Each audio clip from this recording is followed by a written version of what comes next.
उसकी पालना करते हुए हमने पहले अगर स्नातक में 50 नहीं है, स्नातकोत्तर में कितने भी हैं, तो वो नहीं बीएड ये रीट दे पाता था। अब उसमें कर दिया गया, दोनों में से किसी भी में भी अगर वो 50% है तो वो भाग ले सकता है रीट के अंदर। दूसरा जो न्यूनतम अंकों का था, बाकी अन्य कैटेगरी के लिए जो 12वीं में या जो बीए में,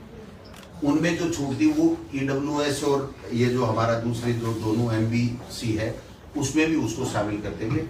पहले की तरह बराबर इन दोनों कैटेगरी को भी हमने शामिल कर लिया है। वाणिज्य जो विषय था उसकी काफी समय से मांग उठ रही थी और उसको शामिल पहले नहीं किया जा रहा था। अब हमने इसको सोशल स्टडी L2, जो L2 का होगा हमारा बीएड किया हुआ व्यक्ति, तो उसमें सोशल स्टडी के अंदर हम उसको बीएड वाले को भी पात्र मान रहे हैं। एक रीट के साथ हमें सिलेक्शन का जो क्राइटेरिया था, जो पहले रूल थे उसमें 30% एकेडमिक के थे और 70% रीट के थे। तो हालांकि ये रीट का पार्ट नहीं है, लेकिन बताना जरूरी है क्योंकि जो बच्चा रीट दे रहा है उसको ध्यान में रहना चाहिए कि मेरा सिलेक्शन का क्या क्राइटेरिया है। तो उसको जो हमारे राजस्थान के नौजवान शिक्षित बेरोजगार जो ज्यादा आने चाहिए, जिनकी बहुत बड़ी मांग थी, उसको ध्यान में रखते हुए अब जो पहले हमने टेट में कर रखा था उस तरीके से यहाँ पर 90% और 10% उसकी, जो 30% पिछली सरकार के समय था, जिससे काफी ये शिकायतें आई थी और काफी फर्जी डिग्री लेकर के बाहर के लोग भी आ गए थे। तो मैं समझता हूँ राजस्थान के लोगों को ज्यादा से ज्यादा वेटेज मिले, इसके लिए भी हमने किया है। एक सिलेबस बना था, तो इसमें जो एनसीटी की गाइडलाइन है उसमें है कि प्रचलित पाठ्यक्रम के हिसाब से आपको सिलेबस देना है। तो हमने दोबारा से सिलेबस तैयार करवाया माध्यमिक शिक्षा बोर्ड की टीम से, और उस सिलेबस में हमने राजस्थान को, जहां जहां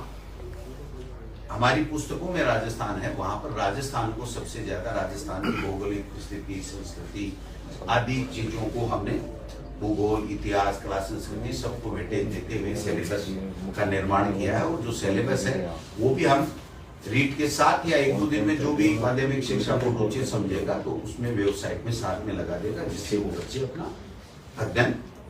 कर सकते हैं। बाकी जो मोटा मोटी चीज है, एक बात कंफ्यूजन चल रहा था कि बीएड वालों को L1 और L2 दोनों में लिया जाएगा, नहीं लिया जाएगा। एनसीटी की गाइडलाइन का हमने अच्छे तरीके से अध्ययन किया है, उसमें राज्य सरकार के ऊपर छोड़ा गया है। और एक शर्त, कोई बीएड किया हुआ व्यक्ति L1 देता है तो उसको 2 साल के अंदर अंदर ब्रिज कोर्स करना पड़ेगा 6 महीने का, और वो ब्रिज कोर्स उस संस्था से करेगा जो एनसीटी के द्वारा मान्यता प्राप्त संस्था होगी। ऐसी संस्था राजस्थान में आज की तारीख में नहीं है। और बीएड के बच्चों को चूंकि फर्स्ट ग्रेड में, व्याख्याता में, सब में मौका मिलता है, तो बीएसटीसी के बच्चों को केवल L1 में मौका मिलता है। तो जब राज्य सरकार का क्षेत्राधिकार पे उनके विवेक के ऊपर छोड़ा गया, तो इसलिए राज्य सरकार ने दोनों वर्गों का ध्यान रखते हुए बीएसटीसी के बच्चों का, वो जो डीएलईडी जिसको बोलते हैं, उसका भी ध्यान रखा है और बीएड वालों का भी ध्यान रखा है। तो L1 है उसमें केवल डीएलईडी यानी बीएसटीसी के बच्चे आएंगे और L2 में बीएड वाले बच्चे आएंगे। एक और महत्वपूर्ण निर्णय मैं इस मौके पर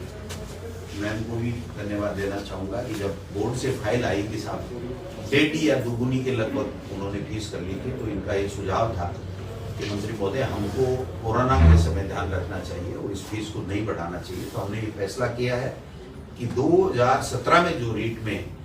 जो बच्चों के लिए परीक्षा शुल्क था रीट देने का, वही शुल्क हमने रखा है, उसमें 1 पैसा भी हमने नहीं बढ़ाया। बाकी बोर्ड का जो टेंटेटिव कार्यक्रम है वो कल आ जाएगा, वो अपने हिसाब से करेंगे। लेकिन जो हमारे पास में आया है लगभग 11 जनवरी से जो ऑनलाइन आवेदन इनके लेने का उनका टेंटेटिव है, इसमें परिवर्तन हो भी सकता है, वो बोर्ड का काम है। लेकिन जो मोटा मोटी मेरे पास में आया है उसके हिसाब से हम लोग 11 जनवरी से 8 फरवरी तक आवेदन लेंगे और फिर चालान और जमा कराने की वो भी 4 फरवरी तक की है। और वेबसाइट पर प्रवेश पत्र की 14/4 डेट रखी है उन्होंने टेंटेटिव, और प्रथम 6 से 8, 10 से 12:30 परीक्षा का समय, और वो जो 1 से 5 कक्षा का है वो 2:30 से 5, इस तरीके से 25 अप्रैल की एग्जाम है। तो ये जो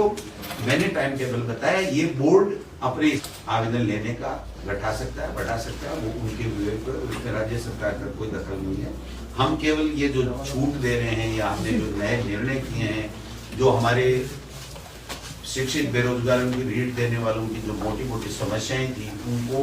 काफी जद्दोजहद के बाद में, काफी विचार विमर्श करके पूरी तरीके से एनसीटी की गाइडलाइन के हिसाब से हमने इसको दुरुस्त किया है। जो मोटा फैसला किया गया है, वो मोटा फैसला राजस्थान के बच्चों को ज्यादा से ज्यादा मौका मिले, इसके लिए राजस्थान का जो हमारी पुस्तकों में